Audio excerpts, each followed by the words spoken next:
ញស្រមោលមលុបពូត្រជាអង្គចាដូចរូបជីវ៉ាដែលធ្លាប់មេត្តាប្រណីភ្នំច្របាញ់គួងក្នេកក្នុងប្រឡាញ់នឹងប្តីអោគុនធៀបកាព្រៃតាត់ឡៃបាត់ទៅទីណាត្បូងពេជ្រនៅមាស500ម៉ឺនលានសុំដូរជាទៀនក៏ព្រៀបពុំបានហាត់ថាអងរឹងធ្លាប់ដេកអមរេធ្លាប់ដាក់ផលឡាចានឆ្នាំខ្សឹបសួរថាតើស្រស់ជីវ៉ាបាត់ណាហើយអីលើហ្គីតាវាចាសួរបងសួររកនួនល្អមកចាកូនទេលខ្នើយខ្ទមកែវខ្ទមមាសមកចាំងអើយទៅណាហើយប្រលឹងបងអើយ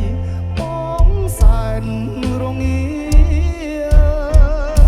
ទំនួញហ្គីតាចោចាប្រាប់ស្រុកបៃលិនស្នេហ៍ដូចសុបិនមាឆ្អិនគ្មានក្តីមេត្តាបងយំរកស្រីស្រីសើជាមួយសង្សារដៃបងអោបគីតាជាว่าអោបប្រងស្នេហ៍ថ្មី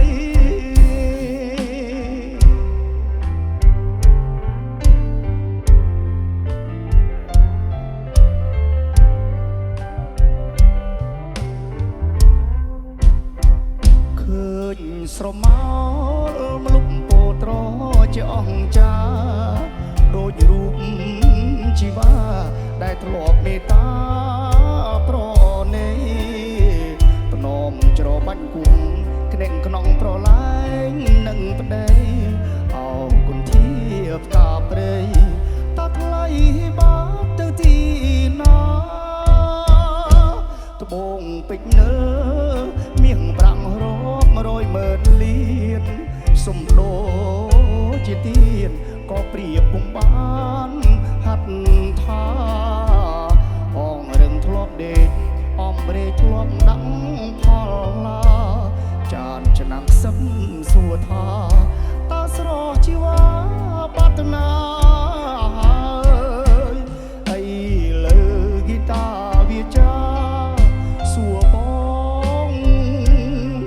សួររកនួនល្អមកចាកូនទេលខ្នើ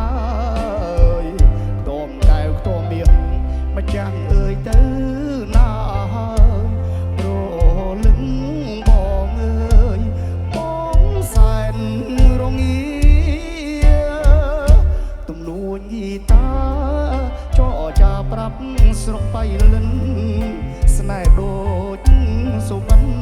មាឆ្អិនគ្មានក្តីមេត្តាបងយំរកស្រី